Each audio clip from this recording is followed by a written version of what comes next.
That means it started.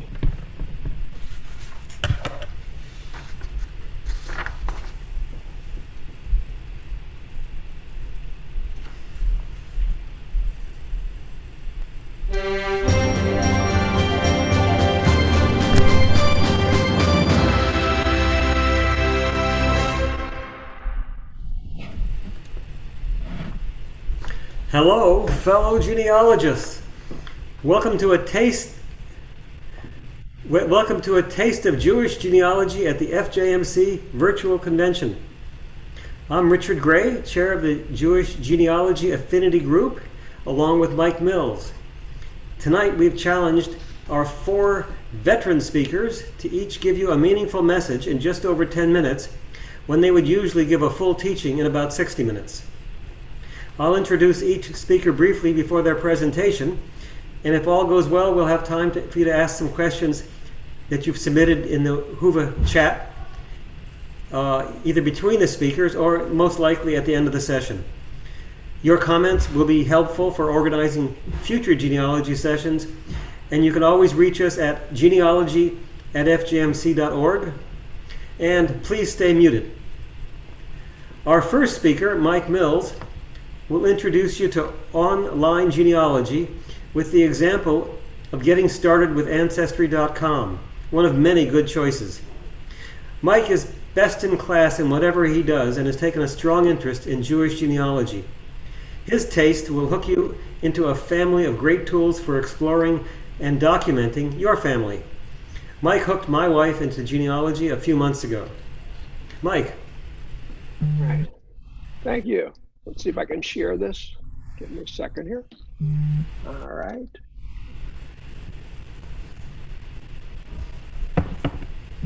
And then we're going to do this.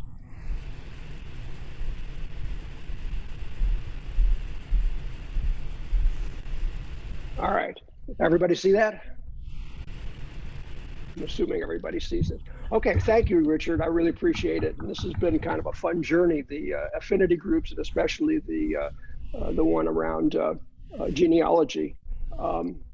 What I want to do today is kind of just give you a snapshot of Ancestry capability to build a family tree, share some basic features.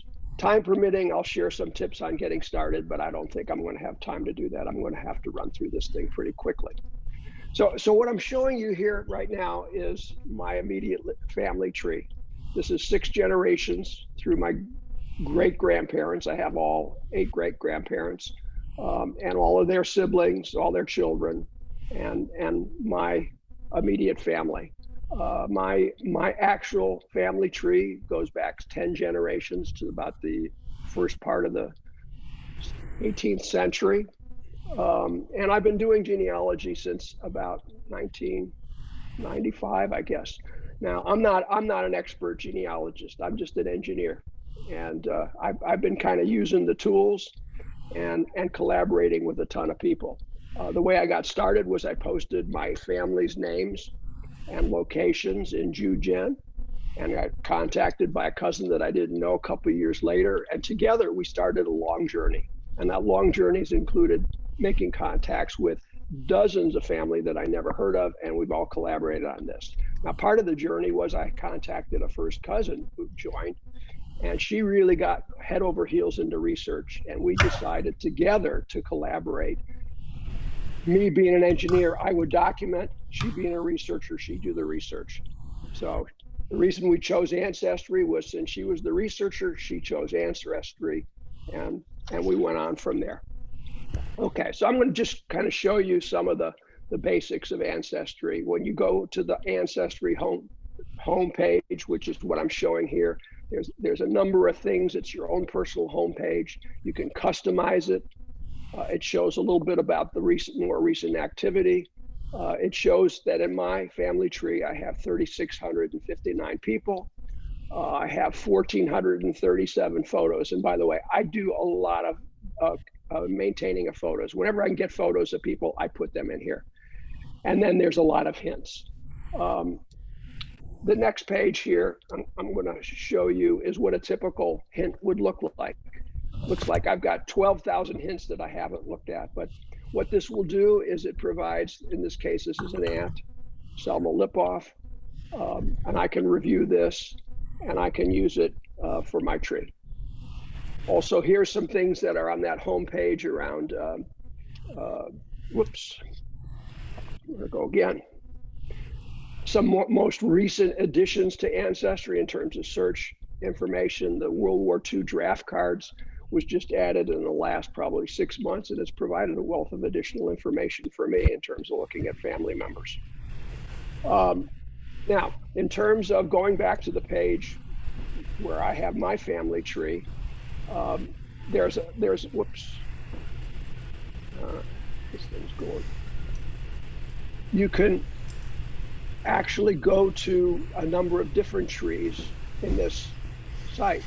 And in this case, I'm using Mill's family tree, but in my search, I found other family that I never knew about, and they did their family trees, and they sent me I think it's called a GDO, I'm not sure what the acronym is, but they sent me a file. I was able to download it, and I have here, and so I've been comparing their results with my results. Now, Ancestry does not do a merge. There are software that do merges, but I've been manually going through one against the other to see where the differences are. Now, there's another important feature. There's a different view. So if you can see this is my wife, Shirley, and I can click on that and get a Shirley view. And so this is her family tree. Now, her family tree is also, you can see it's 6 generations, but her family, her parents were survivors, and we have much less data. We don't know much about her mother's grandfather. We know a little bit, but we haven't been able to get any records, and we certainly don't go back very much further than the 6th generation. But this is a second view that you can get. Now, on that page, there's a couple of things that you'll see. One on the bottom left is it shows the view of what's here, and it shows that I have 2 screens open. Usually when I'm working, I might have 10 of these icons across the bottom, and I couldn't go from one to the other. Now, here's what you'll see as a clue. Looks like a little leaf, and this is part of the tree that I really haven't downloaded or researched all the clues. But this is a cousin. It's the first cousin of my mother. And so when I went to this clue, it said Judy Lipoff, and her name was Judith Lipoff. So I figured there's a good chance that it was her. So I went in and I took a look at it, and on the right, you can see some more data that came up. It shows she was from Cleveland, etc. Well, I knew this more than likely was her because she was living in Cleveland in 1940. But to make sure, I went to the actual census, and I can see they spelled the name differently than my grandfather did, but I knew these were her parents and her 2 brothers that were living with them. So what I did was I said, okay, let's go to whoops. I went to the next page, and I said, okay, I had some choices. There's a box here with Judy Lipoff or Judy Lipoff. This is what I have on my page. And I could use that, but I chose not to because I'm going to keep what I had. I can also look at other people that were in here, and I looked at, whoops, did I lose everybody? Can you still hear me? I'm not hearing anything. Do you hear me? Yes, Can you we raise hear your you, hand? Mike. Okay. I can hear you, Mike. Okay, now I can. I had some background noise that disappeared. Anyway, so I chose in this case not to use these 2 and keep what was there. Another key feature and on Ancestry is what I would call the profile. So if I click on any person here, and I clicked on my father, I can find his profile. A profile, think of it as a Facebook page.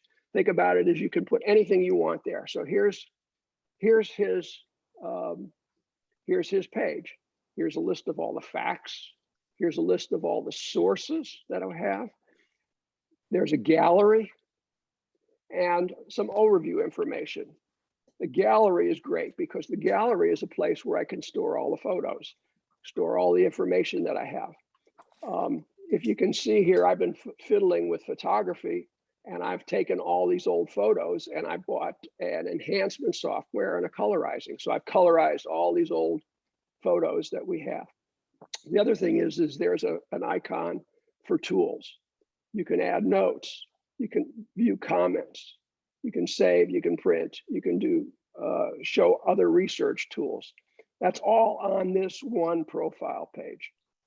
So I don't know how I'm doing on time, but there are other softwares. I think that if you listen to people like Ken Bravo and others that are much more expert in this, I think they talk a lot about family tree maker. There's also MyHeritage.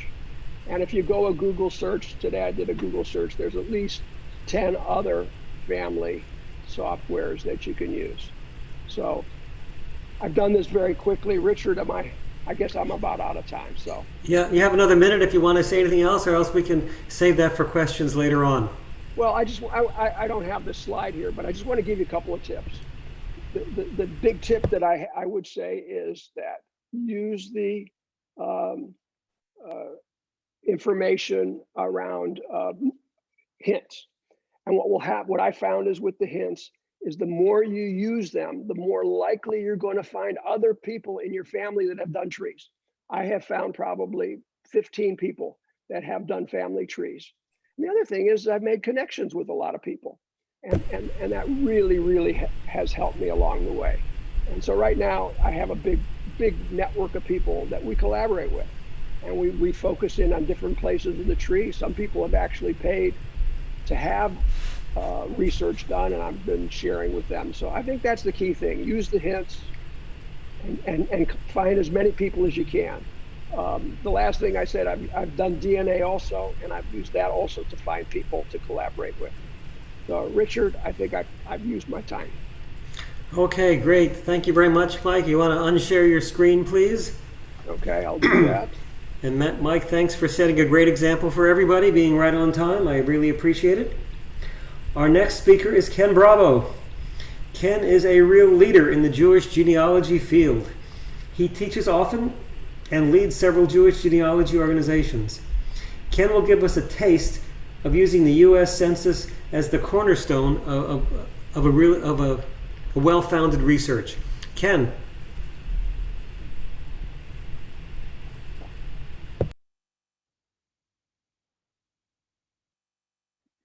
Can we see your video, but no, we don't hear you. Here I am. Okay. It's a pleasure to be with you here at the Federation of Jewish Men's Clubs.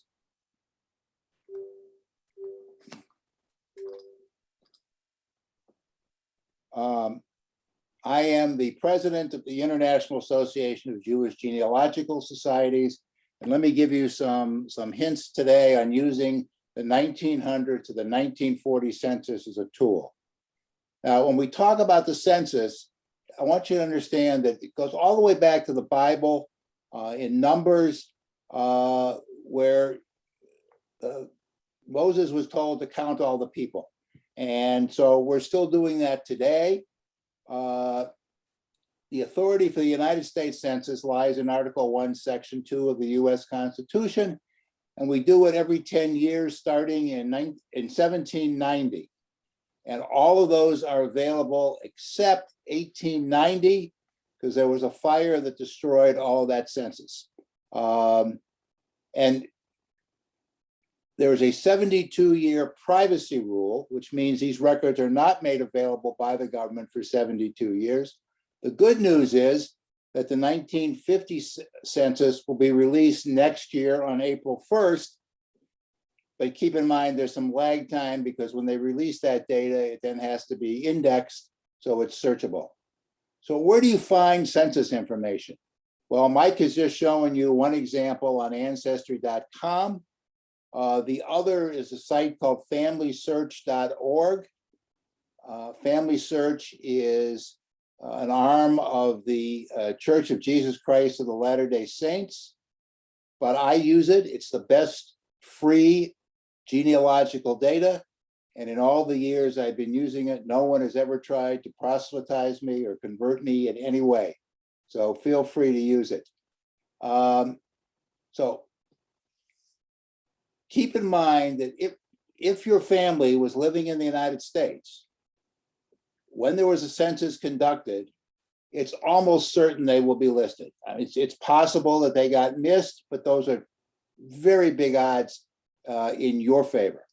What type of information can you expect to find in a census? Well, first of all, you're going to find names of your family members.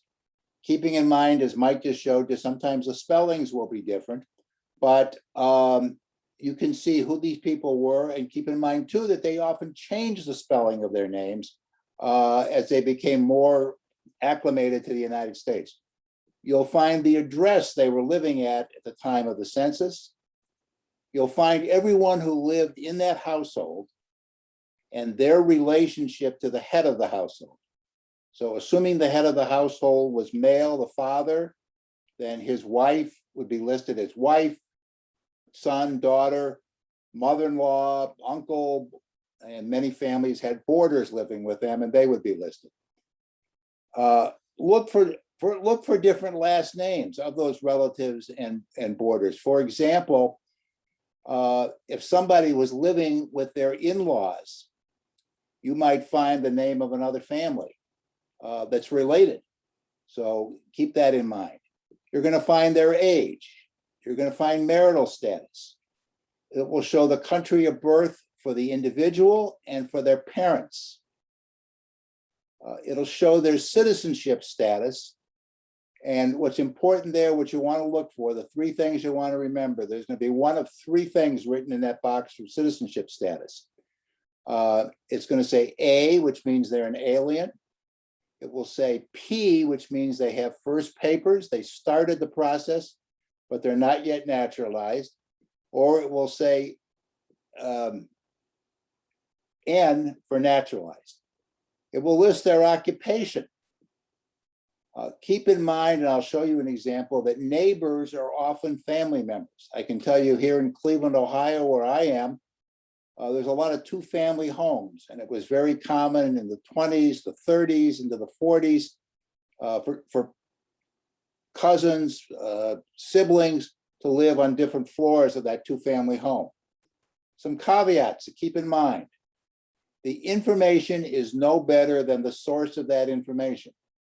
When your family got off the boat, their English was not very good. And if the census taker spoke Yiddish, that was great, but not always the case. So imagine you have a 6 or 7-year-old child who's learned some English in school, and they're the one who's the interpreter between the census taker and your family members. As I said before, spelling of names can change. We live in an era where if your government issued ID and your airline ticket don't match exactly, you can't get on the plane. They did not live in those circumstances. If they wanted to change how they spelled their name, they could just change it.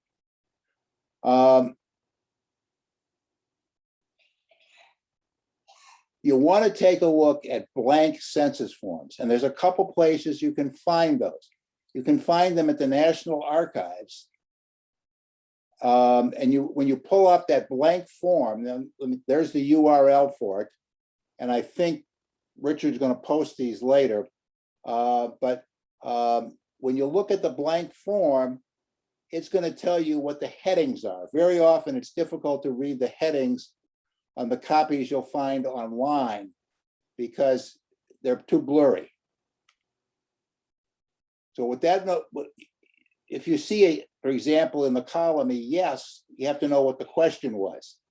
So you want to be able to read those headlines. So my suggestion is, if you're going to do this, you download the PDF blank forms and then use that along with your research. This is an example. This is one I got from ancestry.com. It's a blank form for the 1900 census. I'm going to run through quickly and show you just some headings on the columns for that. So if we go up here, you can see location, name, relationship.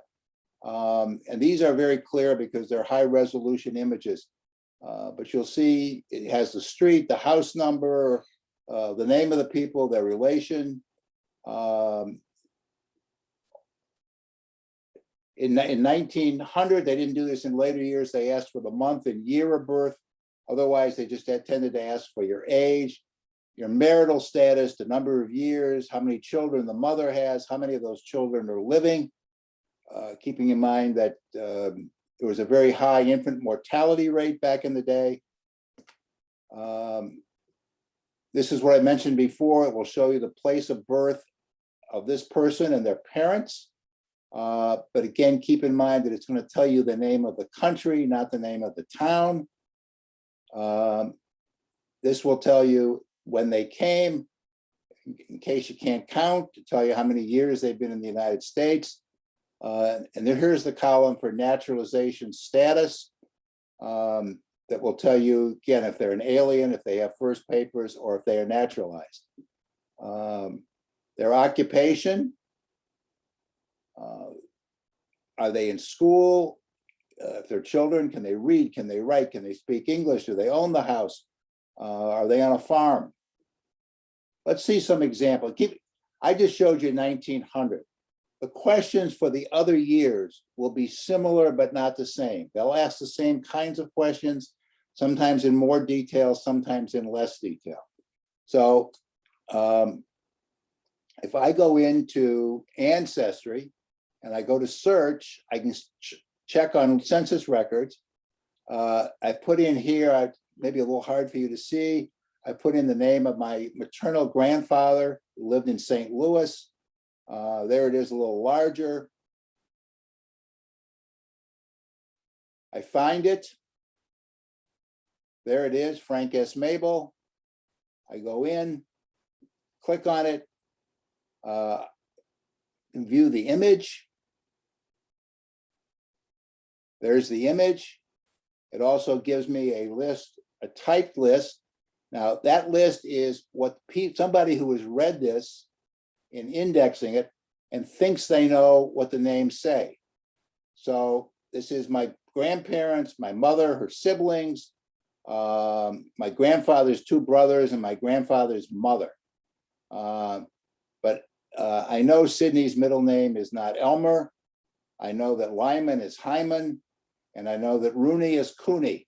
But I know that from other things, so don't depend on that so much. But you can actually go and look at the image. And if you look here, I'll blow it up for you. There you see Frank Mabel, Nadia, Dorothy, Ruth. It's Sidney Elliott, Sylvia, Hyman, Sam, and Cooney. And you can see all of their relationship to my grandfather, the head of the family. If you go over here, this is the column that shows that he was naturalized. The NA there means naturalized in 1912. What that helps me do is narrow down where I'm going to look for naturalization records. That's a whole other lecture. That naturalization records are a great way for finding information on your family. This is a way to get there.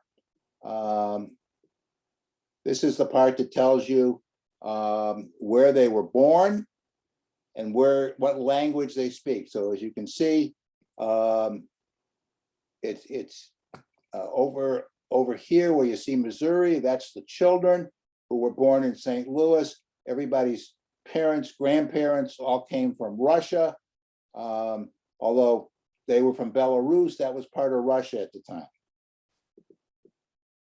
I mentioned to you that you want to take a look at who people's neighbors are.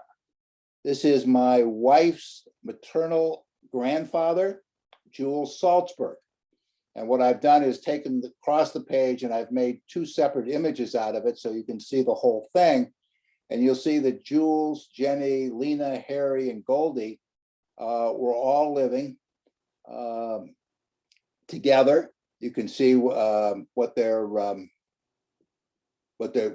if they were working, what their occupation was, etc. The reason I show you this example, this is the top image across the page. It's the first lines of the page are Jules Salzberg and his family. Now, if you look over here, and it's going to be very small on some of your screens, there's a little white arrowhead. And if you click on that arrowhead, it takes you back one page.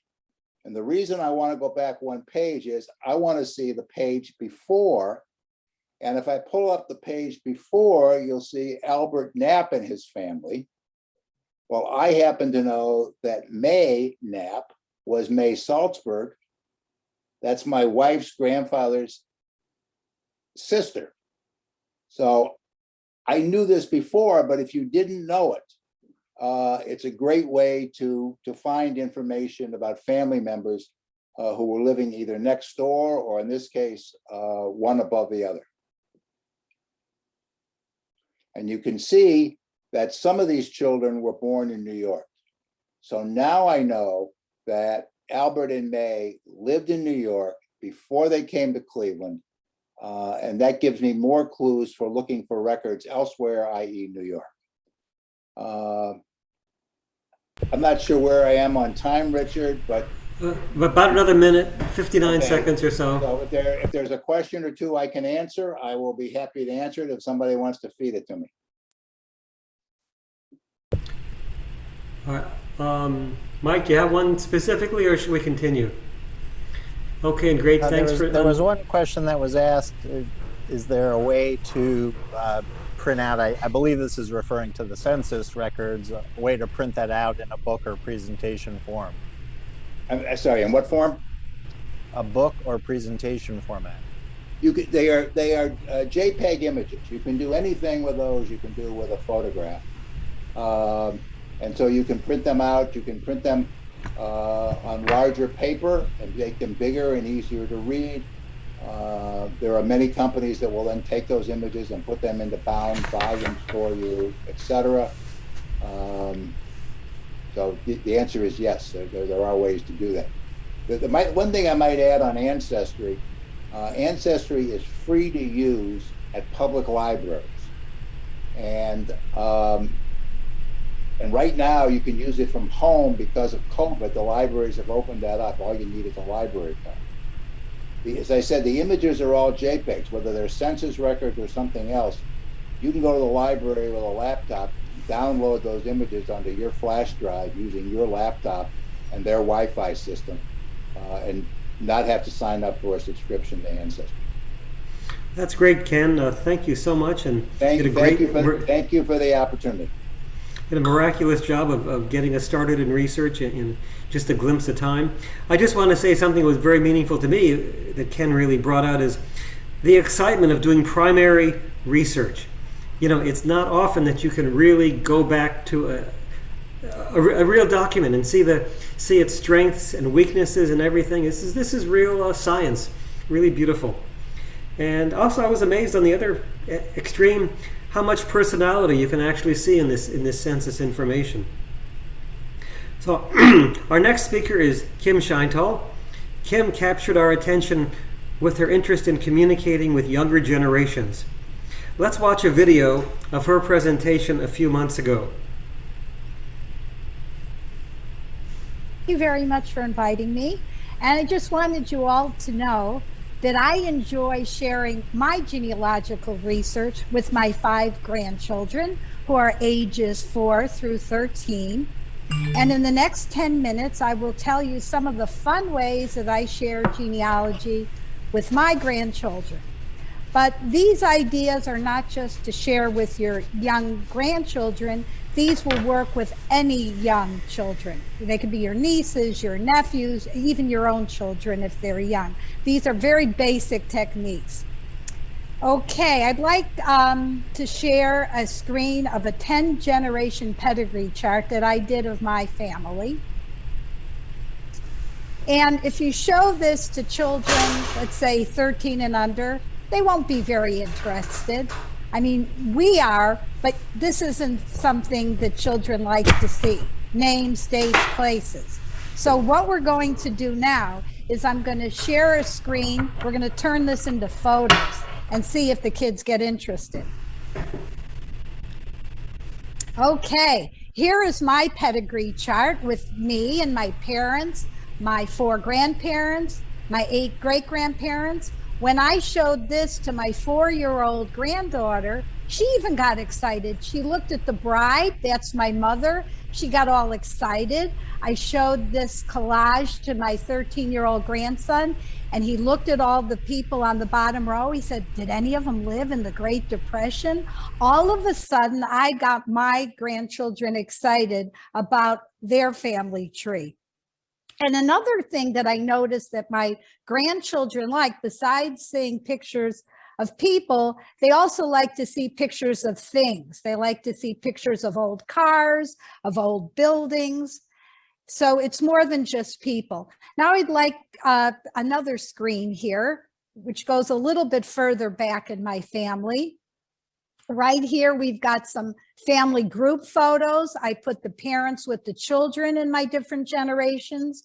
And then there's another collage that I have here that I'd like to share. I went a little bit further back than my great-grandparents. I have some pictures of my great-great-grandfather, then another great-great-grandfather, and even a photo of a great-great-great-grandfather. And when I started showing these to my 13-year-old grandson, he said, can you go back even further? Well, I thought I was lucky to go back to an 1885 photo. So this is pretty exciting for the kids to see. Okay, that will be it for the screen sharing. Now I'm going to tell you about some games. Genealogy games are another fun way to interact with young children. And I made up a game that I call 18 Questions. And since you're Jewish, you probably figured out why I called 18 questions and not 20 or 25.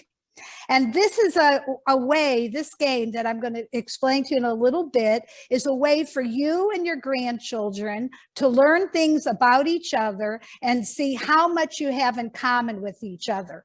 And I like to play this game with one grandchild at a time. So I'm going to give you some questions. And if we had more time, I'd actually tell you to take a piece of paper and pencil and answer the questions as I ask them.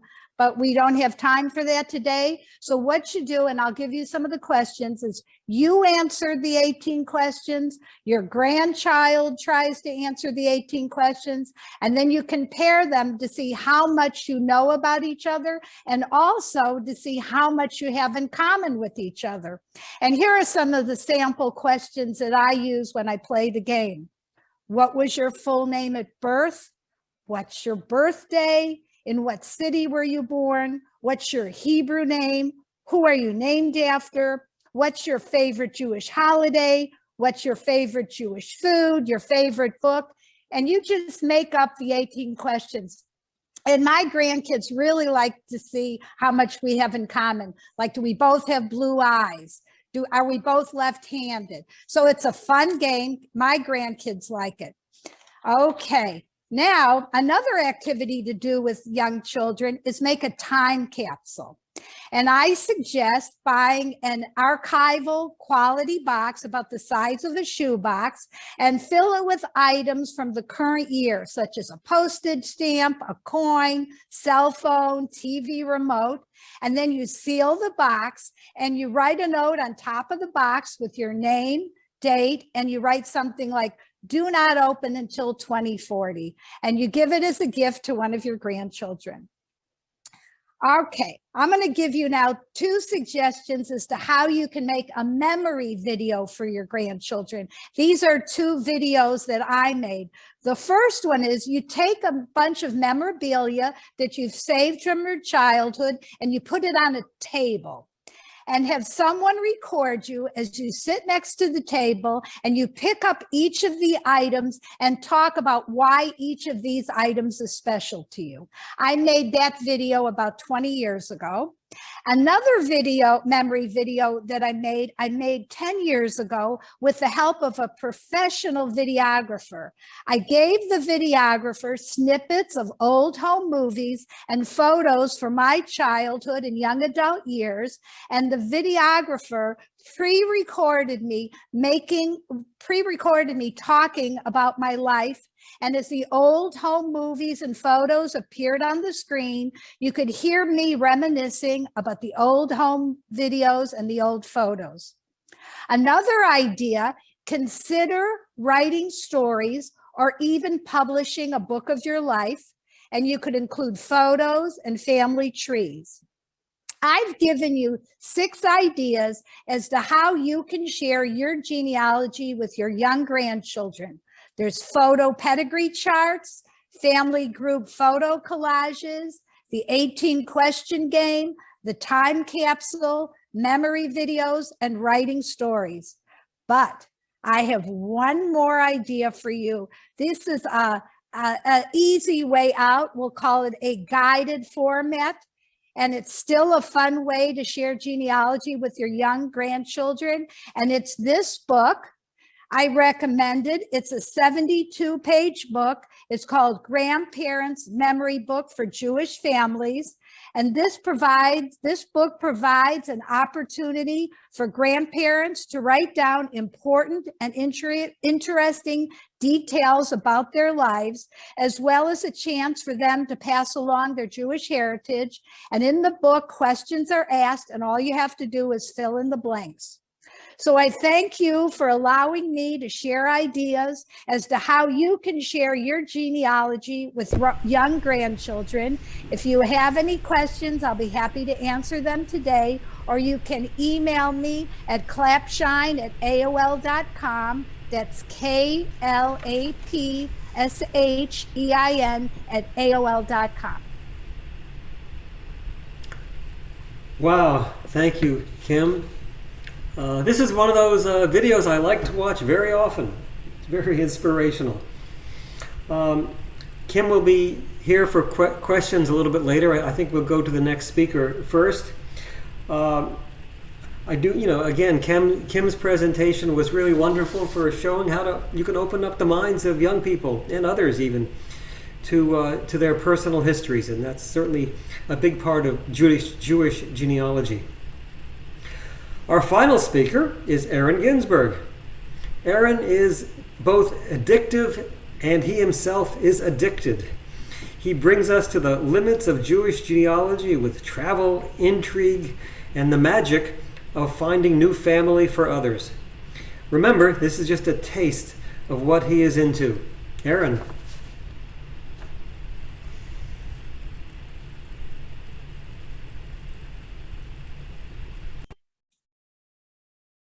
Richard, thanks for the intro. Here I'm giving my cousin Steve a hard time, so he will attend my program. Steve, are you there? Now buckle your seatbelts. Here we go. I'd like you to join me on a journey that will begin in my hometown, Newport, Rhode Island.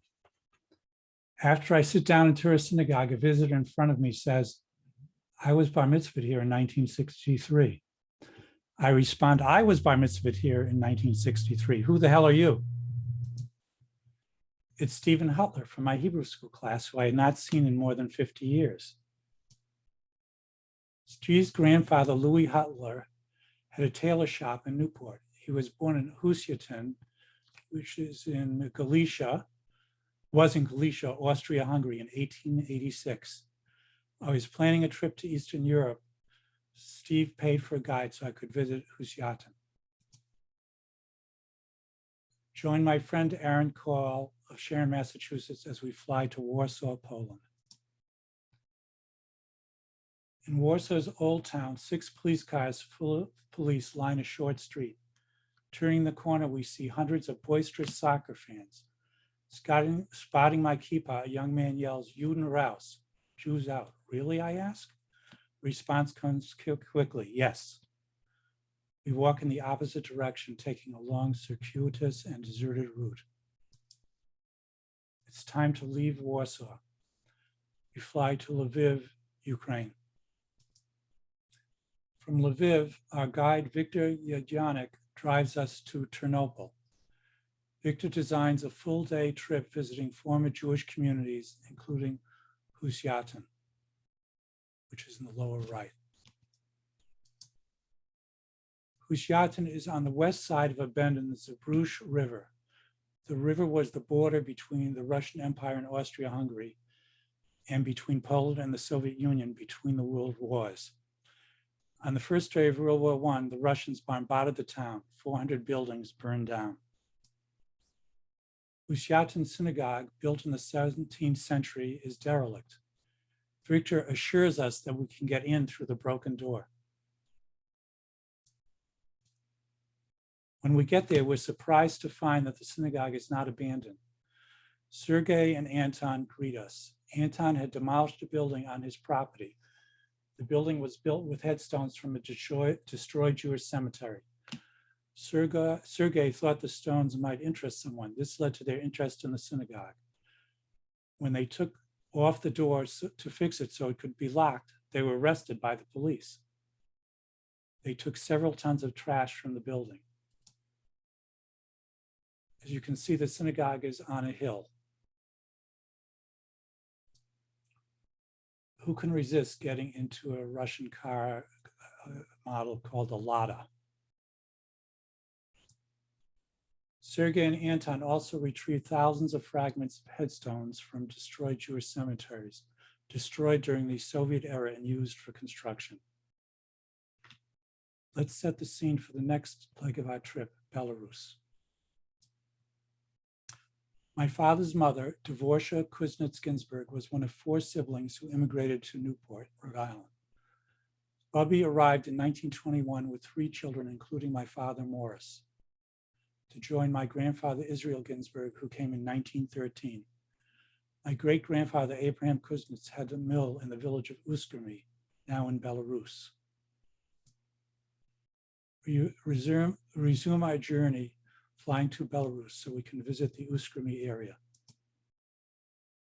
While at a museum about World War II, I am asked, would I like to meet the 100-year-old woman who was born in Uskremy? We visit Nadezhda Arkipovna Yukovits. She had moved to the next village when she got married. That was a long time ago. To her right is my cousin Rima from Minsk. Marvin Kabakov of Boston takes notes. Galina Schwartz translates. Galina's husband Frank took the pictures. Nadezhda tells us there were 3 Jewish families in the village and they all had the same last name. I didn't ask what the last name was. It must have belonged to the 3 Kuznets families, the Newport, Cleveland, and Waterbury branches. I congratulate her on having such a good memory for a 100-year-old. She replies, I'm not 100, I'm 102, and I'm going to be 103 in October. She dies when she's 103. Subsequently, I ask her daughter, does everyone in your family live so long? And I'm told, only the women. Before we resume our trip, let's learn about my grandfather, Israel Ginsburg. He arrived in Newport in 1913 to join his wife's siblings. From Grandpa Israel's draft card, I know that he was born in Gleboki, Belarus. Let's visit Gleboki. Gleboki means the deep, and that's how Google always translates it. The deep probably refers to the large lake in the center of town. Historian Gosia Korzeniewska tells us some urban legends. The lake was called the Jewish Lake because Jews had leased the right to fish there.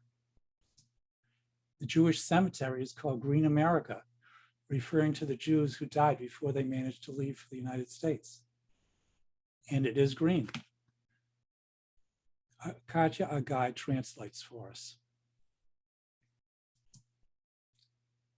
Now we go to Parfyanova, a village about 17 miles south, where 40 Ginsburgs were murdered in May 1942. That was about 25% of the population, Jewish population of this village. We meet Maria Balash, who was born in 1936. Maria tells us, during World War II at our house for about a week was Yasha Castrol. Yasha hid in the shed. One of our neighbors spread the information that we were hiding Yasha. The Germans knew we had a Jew. They were calling Yashka, Yashka. A German named Eric came running. He told my father, Uzik, Yasha must be taken away immediately. The railroad track was about 100 meters from our house and the German's office was right there. How could we take Yasha away? Eric put my mother's clothes on Yasha. Then Eric took Yasha and me by the hand and led us across the tracks. Yasha Kraut and his brother Isaac survived. Someday I hope to find out Eric's last name and get him and the people in Parfiana the recognition that they earned. We arrive at the local school. Our guide, English teacher Elena Korostik, arranges a performance by the English class of Pygmalion, including songs. The play stops in the middle of the story. Thanking the students, I sing the next song. I have often walked down this street before. If you heard me sing, you know that everyone was in stitches by now. I asked Principal Victor Korostik, Elena's husband, about having a Holocaust memorial ceremony. He agrees. I want the school to teach the students Eli, which is often sung at Holocaust ceremonies. Victor insists I do it, saying, Aaron, be brave. We walk with Victor and 50 students to the massacre site. Victor pauses to tell the students what is happening and asks me if we should start at the ghetto. Even the chickens know something is happening. The brief ceremony is at the pit. Maria Balash tells us our people were shooting, not the Germans. It was the local people, local collaborators doing the shooting. Villagers, including 6-year-old Maria, were forced to watch their Jewish neighbors being murdered. We sing Eli in Hebrew and Russian. I recite the list of victims and place a rock on the memorial stone.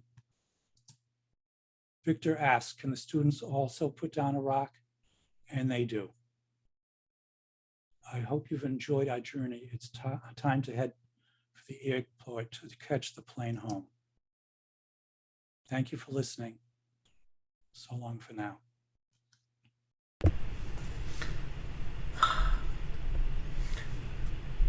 Wow. Just a moment. Thank you, Aaron. Just a moment while I stop sharing the screen. It's hard to believe you can do all that while riding a bicycle.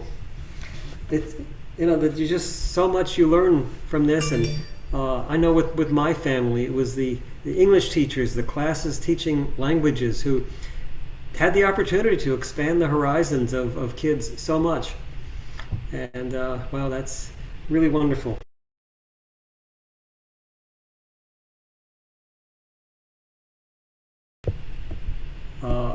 Let me try again. I hope you've all heard this. Aaron, thank you. I don't know if I'm saying this again, but I wanted to emphasize how beautiful it was to see the English teacher as the resource that opened the eyes up to these kids and brought them into this, and with song and everything else. And Aaron, there's just so much you're doing. We really appreciate what you're doing, and I hope many of us will come together for later genealogy sessions to hear more about your activities, which are so beautiful and so important. So now I'd like to invite Mike to see if he can extract a few questions out of the chat, and hopefully you can identify who to ask. And will each of the presenters, you can all unmute until there's a problem. Okay. Well, the first question is a clarification. Earlier, I asked about the printing of the data. I thought the question had to do with the census data, but the question really related to the Ancestry.com family tree and associated data. And is there a good way to print that out in a book or report format?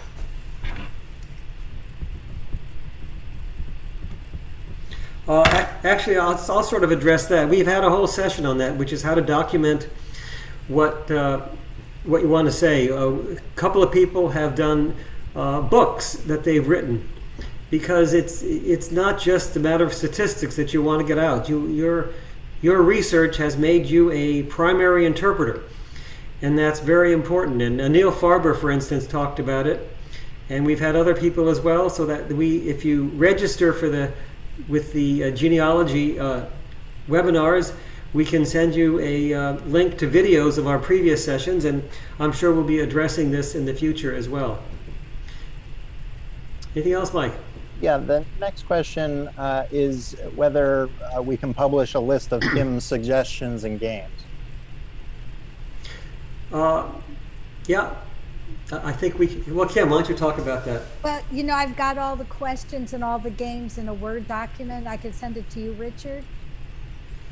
Okay. If anybody wants it, please send a note to Genealogy. You'll have to look up how to spell that. Hopefully you know by now.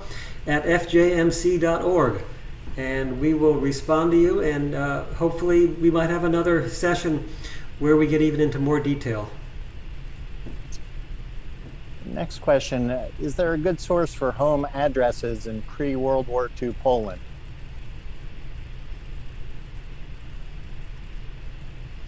I think some phone books are online.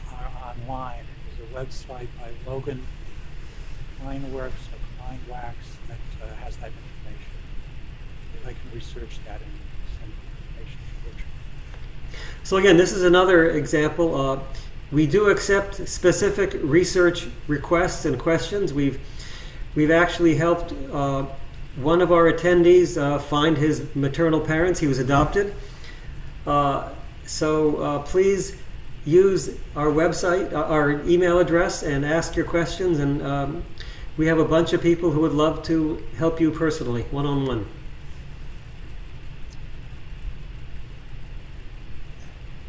This question refers to, I think, techniques. Is OneNote a tool to sort and retain the info, etc.? I'm not sure if anyone's familiar with OneNote. I'll try and answer that if you like. Whatever works for you is the short answer. I put a lot of stuff in Excel spreadsheets if I want to be able to see it. If you have a program like Family Tree Maker, there's places to put notes within some of these genealogy programs. So it's whatever works for you and whatever you'll use is what the best one is. Mike, did you have a comment also?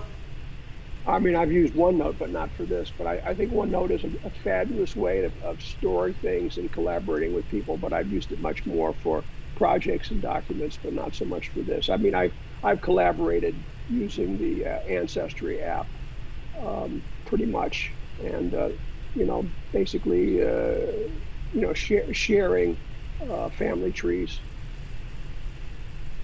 I think one problem with going to these higher level programs like OneNote versus your classics like Excel and Word is that not everybody has it, and it is nice to keep in some relatively basic formats so that you can transfer them to other people easily. Mike. Last question posted at this point is a request for the Clapsheen email again, and how we can download some of the materials you referenced. So I think if we can put that in the Q&A afterwards, people can come back and reference that answer. Okay, well, I did a great job of terrorizing our speakers. Thank you guys and gals so much for being so much on top of it. I don't know, Kim, you had 2 or 3 minutes of your time. Would you like to talk about tell us anything about maybe more about the games or anything else that you could address? Well, if I was just curious if some of the people in the room, we could just see how much we did have in common. I was just wondering, if everybody in here, they say that if you have 30 people in a room, 2 of them will have the same birthday. I'm just curious if people put in the chat when their birthday is. That's a fun thing to do, and see if any of us have the same birthday in here.